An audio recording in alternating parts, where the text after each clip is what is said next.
All right, welcome back. We are doing a question and answers here, and we're answering a bunch of questions. And if you want to ask me a question, I have comments about what I'm doing here, please go here and email me at rsbcopstories@gmail.com, and I'll answer all your questions. Now, we have a long-term question here because it's kind of interesting. It came up about supervision, and all you out there, civilians, whatever, you have supervision problems.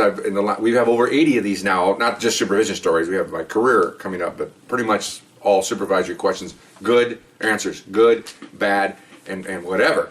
And so now I'm in a position now that I made a top step about, I made middle step detective right about 18 years on, something like that. And that's where I'm at now. And now I'm going to regress, because the last video I told you I moved to another squad as an assistant squad leader, and I'm going to back up a little bit, because now that I'm a supervisor, I'm going to show you or tell you some of the things I had to do as a supervisor that you don't normally see this as a regular working guy. You know, one of the, what they call the street cop, you know, the people like you, where you're down there, you're a low underling in an organization, and you work for a supervisor. Well, now you're that supervisor. So I want to show you where I'm going there. Okay, and then I'll continue on. So I'm working the squad. I've been there 5 years, 6, maybe 4 or 5.5 years, and I have 18 years on, and you know, I'm pretty good. I've been making cases for a long time, but now I'm a supervisor. So I'm told by my top step that I need to do more supervising than I need to do making cases, because now he's priming me to become top step. So you want to learn to do a lot of the administrative duties, and so he gave me a couple underlings, because we have a small squad. We have 7 people in a squad, so I've got 3 of them that I'm supervising. The other assistants got 3, and then of course the boss handles all of us. So let me tell you what happened here. Okay, some things that go on here. Okay, I'm at home one night. It's about, I don't know, I'm home 9 o'clock at night. Okay, we all have take-home cars. We're all on call, and I get a phone call from my boss, and he goes, okay. He says, one of your guys, which is one of his guys, because we all work together, you know. But he says, one of my guys, because I'm a supervisor, needs your help. You have to go out to, I'm thinking of the town already. It'll come to me in a minute. It's up there by Edwards Air Force Base. It's Palmdale. Okay, Palmdale. He said, you have to go to Palmdale because one of our supervisors is in trouble, or one of our subordinates is in trouble. Okay, he says, well, what is it? He said, well, he caught a robber, there was a gun involved, and what? Oh my God. Okay, so whenever there's a police officer gets involved, it's an off-duty caper, okay? They need to have a supervisor, his supervisor there, or at least a supervisor. Most of the time it's his supervisor. So obviously the boss delegates it to me, you know, and he wants me to handle this. So I get on my car, and from where I live, it's a good hour and 10 minutes to get there, and that's doing illegal driving. I'm doing like 95 up the freeway. Of course, I'm in an undercover car, and I've been stopped before by the police, and they let me go. But you know, I'm cooking. Okay, so I get up there. About midnight. Go to the sheriff's station. Walk in, and identify myself. So I go in the back where all the detective bureau is, and there's my subordinate sitting there, and he's got a big funny look on his face. Really nice guy, kind of heavy set, has some bad knees. You know, nice guy, married, got a couple of kids, and 12, 13-year-old kids. Really nice family, and you know, his wife's there. And so, okay, fine. So this is what it is, okay? I don't think I even told this story on my realcopstoriesvideos.com episodes, which I've got 355. That's a plug, okay? Look into those things. But anyway, so that's my side. I'm not plugging anybody else. That's mine. Okay, that's me. Anyway, so I go up there, and of course I talk to the sergeant that's running this thing. He's in charge of detectives in there, and he goes, well, you need to talk to your subordinate, but we already got his statements, and he's fine, you know, he's not in trouble. He can go as soon as you get done with you. Oh, okay, so I don't have to worry about my employee getting arrested, okay, or calling my captain, because that's usually what happens. If they're not going to arrest an employee, they'll call the captain, and that's usually what I call CUBO. That's back in the stories again. Conduct of becoming an officer. It handles everything that's not criminal or civil or policy violations. Okay, you think, well, what could that be? Well, it's things like fighting with your neighbor, you know, throwing the neighbor's kids' toys over the wall, or breaking the kids, you know, you get mad at the kid, so you break his bike, you know, stuff like that is interpersonal or inter-neighbor relationships, and we're set to a higher standard, so you can't do that sort of thing. So if they call the department, they're going to get you for that. They're going to ding you for having that conduct. Okay, they expect a higher level. You just ignore the neighbor, you ignore the trash cans in your driveway, or you make a nice thing. Would you please move? You know, that's how you're supposed to do that. So I know that when he told me everything's fine, I thought, okay, now I'll just get it from here, so I have to make a report to my captain what happened? Okay. So I walk up, and you know, the kids are playing. They had a little playground in this detective bureau because they have other victims there and suspects with children. So they're over there playing with, you know, toys, puzzles. So I walk up to the couple, my guy and his wife. What happened? Well, she comes right out of the chair. Okay, he's a little quiet, and she is. They always say the opposites attract, right? The very quiet guy. She's like, oh my god, like me, you know. You don't see what happened. Huh? I go, okay, calm down. I said, just tell me what happened. Okay, here's what happened. Whew. They're out as a family. They have a 4x because they live out they have land somewhere, so they have 4x truck. You know, they use to get out there and drive around in bad weather. They're there. That truck comes in later. Okay, they're at a Pollo Loco. I'm not plugging the place. I'm just telling you what it looks like. Okay, where they're at. They're having dinner. In comes, found out, ex-con biker type, tattooed out, and he comes in. He's a little loaded, and he starts walking around, and he starts grabbing people's food off their tables. Okay, first he goes in and you know, remember now, my subordinate's a policeman, so you're always watching everything. I always watch, to this day I'm watching people, watch what they're doing, everything else. Just not, you know, being critical. I just want to see, I want to see what's going on around me, you know. And so he was watching them, and he went to the counter first, and he's, this is important to the story. He is a Caucasian guy. They turn out he's like a biker or something. He's white trash, pretty much. And he's yelling at the poor Latino workers here, demanding free food. And they're trying to tell him that they know you're going to have to pay. And he goes, I'm not paying for anything. You know, this is a gift from the wife who's really loud and my subordinate. He's yelling, throwing F-bombs. And this place has got, it was almost full of people, okay? All the booths had people. It's dinner time. And he's yelling, you know, and of course he starts calling the Latin workers, you know, wetbacks and all this really racial stuff. So what does he do? He walks, turns around, he starts walking to the booths and starts grabbing chicken off people's plates, okay? And here the poor, you know, parents are there, and the husband's sitting there, and he's going, things like, do something about it. You know, okay, what are we, high school? You know, so he's threatening everybody. He's threatening the guys when they take the food. Are you going to get up and do something? You know, and so they get to my subordinate's booth. He reaches to grab the corn. Okay, this one had corn on the cob, and my subordinate and him are fighting over the corn. Okay. I'm a supervisor, listen to this stuff, okay? So, you know, it's tug of war, okay? So, mistake he made is that my subordinate, his wife's screaming at this guy, right? And she's grabbing the kids starting to go out. And so as she's near the door, he yells to her, he probably should have done this, okay? Get my gun, honey, okay? Okay, so here's the thing. Let me back up a little bit. When you walk in anywhere, and take something from a store, a person, a food, and someone tries to stop you verbally, and you tell them to F you, leave me alone, I'll kill you, okay, that's robbery, extortion, you name it. It's felonies all over the place, because if you just take it, it's theft. You walk out the door, okay, no big deal. Someone tries to stop you, either verbally or physically, and you tell them I'm going to kill you, that becomes a robbery, okay, because now it's force or fear to get this item. It changes everything really drastically. So my subordinate said, no, we got a robber here, because he's grabbing food and doing, who knows what he's going to do next, okay?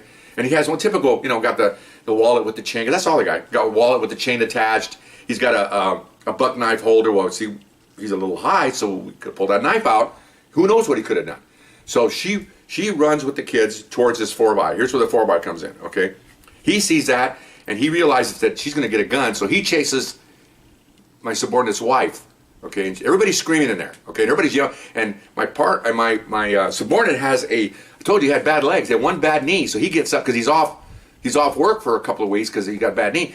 He has got one of those soft braces on his knee, you know, like soft cast they call them. So he's actually hopping off that counter behind the crook. So you have his wife and the kids running to the 4x, the crook chasing him, and he's chasing my subordinate is chasing, call him partner because he used to be a partner, now I'm his boss. So all these people are running to this 4x. Of course, my subordinate's yelling to everybody, and he speaks Spanish, call the police, call the sheriff, as he's running, okay? So, and he's yelling, I'm a policeman, which helps, because everybody goes, oh my gosh, you know, because people always want to see us doing our duty, on or off duty, we're still cops, okay? So, apparently they called the sheriffs and put out a big high priority that was officer needed help, which is high priority, okay? Everybody rolls to that thing, okay? So meanwhile, she gets in the car from the driver's side. He runs up to get her, and she locked the door, and she's trying to find my subordinate's fanny pack, because he has a fanny pack with a gun in it, okay? So he's trying to open the door. My subordinate runs around the other side, okay, and gets the gun and jumps out. And of course, now we got an equalizer, okay? And he's got that buck knife.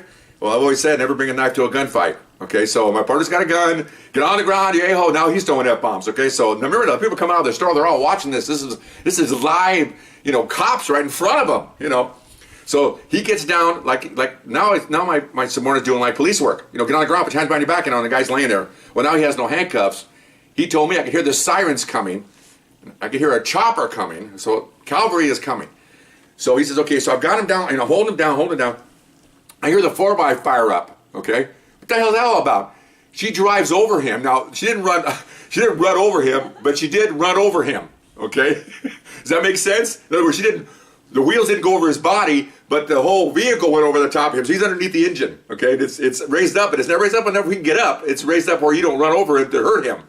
So he's screaming, and my subordinate's telling him, shut up, you're fine. And of course, she's got her head out the window now, throwing F-bombs at him. Oh yeah, look at you. Oh, okay. And she told me this in the office, and all the other sheriffs are looking around, looking at her, because she's all excited, So she's throwing out F-bombs. Okay, so, yeah, what are you doing now, big shot? You're not too smart now, all this stuff. And my partner's going, quiet, shut up, Anyway, so he says maybe a minute or two went by, and all of a sudden everybody shows up. There's sheriffs pull in, four-wheel lock skids, there's helicopter with a spotlight. I'm getting excited with this because I heard it. I just thought it was the funniest thing I ever heard. And so, pardon my allergies. So then they get there, and of course, they keep him under there, and the sheriffs now have their guns out. He's explaining to them what he's got. He put his gun away. So now they're listening to this. Okay, fine. So they yell to the lady, man, would it be okay if you back the truck up now? She goes, okay, as long as you got him. We got him. It was like 10 cops standing there with their guns out. I don't think he's going to do anything. Okay. So she puts it in reverse, and the kids are all, hanging out the window watching all the excitement. So they back the truck up, and of course the cops jump on him, and he tries to get up. Why would you do that? Surrounded by uniforms. Anyway, he tries to get up. They didn't do anything to him. They just jumped him and cuffed him.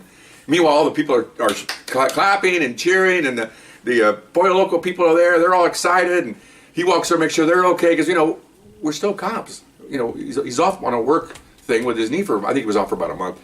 We're still cops. He's over there, are you guys okay? And, get names, and he's actually involved in this. They told him, go sit down, we'll come to you. We need to do this now. The uniform guys. Okay, say, okay, are you? And of course he spoke Spanish. Very few of the officers there spoke Spanish, so people are actually gravitate to him, because he's speaking Spanish, but B, he's an officer. So they're all excited about being able to talk to him. So anyway, and of course C, he stopped everything. I mean, him and his wife are, okay. This is what I hear when I'm in there. And go, oh, okay, all right. So then, as we're talking about an hour to interview him, I have to make a report to my captain. So I get done. I call my boss, all kinds of phone calls. Is he okay? Is everything fine? Fine. Is the sheriff's okay with it? They're okay with it. Everybody's good. They're going to let him go. We're done. Okay.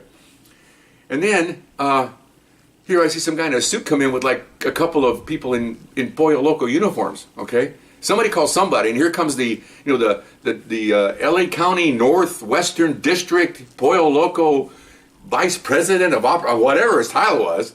He's standing there, and he's giving them 2 cards for lifetime chicken or something. He showed me the cards. Of course, it's only chicken. This is how these people do this. These companies, it's a lifetime card for chicken, but it's just chicken. On the card it says, limited 4 pieces each time. It's got a lot of stipulations on the back, and otherwise you go in there and say, give me a 50-piece every day. Anyway, and it got drinks and sides aren't covered, so he got basically free chicken. Basically a meal a day for whatever long he wants to do it. So they're all excited about that. So they gave him a plaque later on, and so that's the kind of stuff. Yeah. So I get my report. I get home about 4 in the morning. I call my boss. He says, well, don't come in. Just stay at home. Write your report. That'll be your day, administrative day. And then the next day come in, and I already told the captain, and then file your report, and then that's it. Okay, so that was fine. I slept in, I got up, I took a couple hours to prepare the report because higher-ups are going to see it, but they've all been notified. It's nothing controversial. It's just a normal thing that something happened, okay? So, but this is, oh man, so you imagine it, so it's like, oh my gosh. So then I had to go see him, I had to go make well checks on him to make sure he's okay, because, he had to run, he was running with his cast. He said, I'm fine. So, I took him out to dinner. He took me out to dinner. Yeah, guess where we went? Gee, buddy, thanks a lot for taking me out to dinner, for helping you. A free meal? Seriously. But anyway, that was pretty fun. That was kind of ironic about that. But anyway, so that's the kind of stuff that you experience as a supervisor. Okay. So I was proud of myself how I did all that. I handled it well. I talked to the supervisor up there, because you have to be, you find that when you're an agency and you go to another agency on their turf, you got to be very careful. Politics. You got to be very careful with personalities and protocol, because if you're from a large department, you go to a smaller one, you don't want to let them think that you're a big bad guys coming in here. Wow, look at those guys. Ooh, and you don't want to go in there like you're pushy. You're like, I'm running this thing. No, you walk in there with your hat in your hand and say, hey, I'm here to help my subordinate. What do you need? That's always a good one. How can I help you? And all that. So that's how you do it when you have a situation like that. Okay. So that's one of my first stories. I got plenty coming, and I'm I'll reiterate. I'm gonna tell you now that I became a supervisor, some of the things I have to encounter as a supervisor, like this story, and I'll also continue telling you all the incompetence I'm seeing as I go along with other supervisors. Now it's going to be top steps and lieutenants now that I'm going to be dealing with. Okay, so tape's running out, and I'll get back to you in a few minutes. Bye bye.